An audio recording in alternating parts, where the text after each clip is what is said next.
Step number 5 of motivate yourself to succeed. Overcome obstacles and naysayers. Part 5 out of 7 for this step. Any change, even changes for the better, are sometimes accompanied by drawbacks and discomforts. If what you seek is positive change, personal growth, improvement in habits and behaviors, then start making good choices. Change and discomfort, when you know it's good for you, also makes you stronger. Think of it like going to the gym. No pain, no gain. In some instances, for change to be lasting, take it slower. You don't have to kill yourself in one session to get that spurt of growth. No. If you've spent most of your life going in one direction and you decide that you need to change course, you can't do it overnight. And even myself, I'm like, dude, you cannot make this change overnight. It's going to take time. It might take 3 months, 6 months, a year. All right, I'm in it for the long haul. And of course, there are many people around me who say, what is he doing? He doesn't know what he's doing. He's just spinning his wheels. Yeah.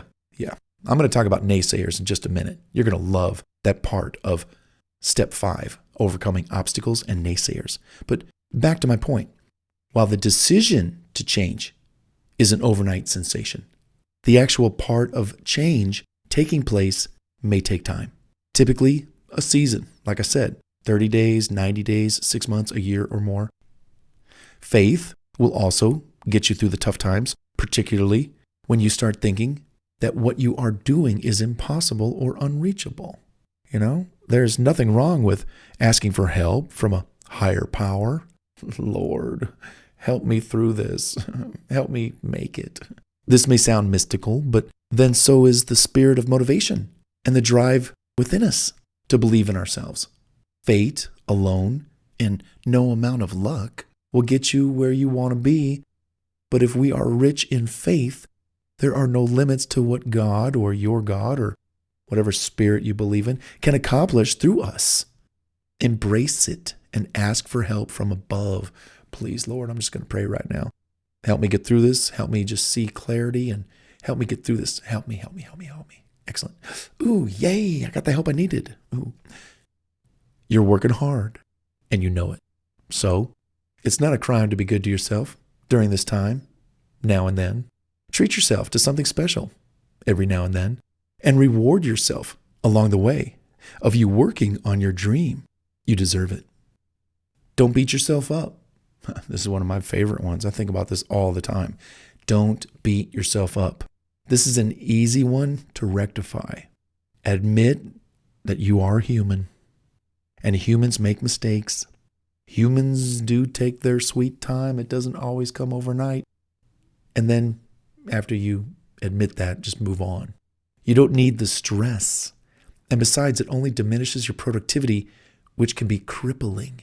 You can't afford an attitude that is less than positive. If you find that you instinctively berate yourself, question your abilities, then make it a daily habit to turn a negative into a positive.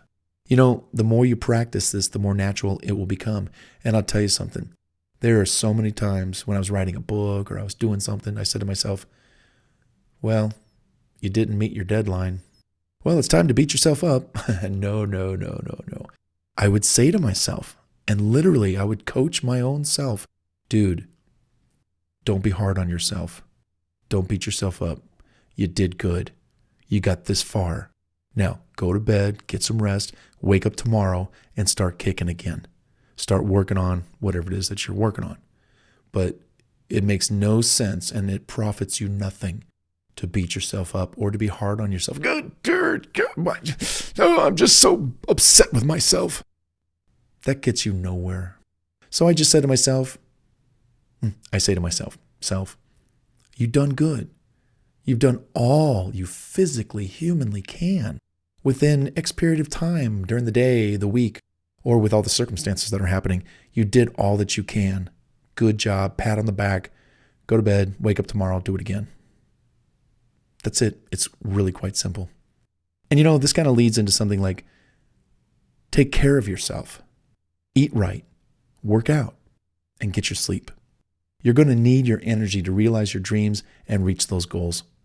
We all have the power to bring positive energy into your lives by loving ourselves.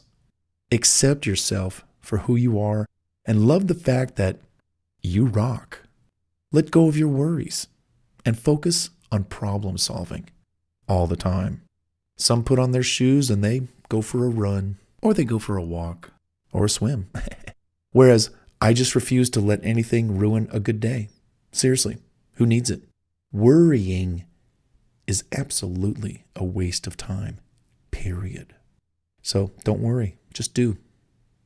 So, what have you learned so far about overcoming obstacles in your life as you pursue your dream? The reality is that sometimes we do get stuck and we make mistakes, but we also have the intelligence and the capacity to get past those things that hold us back. Real learning comes from making mistakes. If you've ever touched a hot burner on the stove and jumped back in pain, ow, oh, would you repeat that same behavior? No. And you would know, don't put your hand near there. Get a hot pad or a hot mitt or something. Accept that everyone faces personal and professional hurdles. Everyone's course is different and unique for their life. True success is the result of persistent personal effort and determination.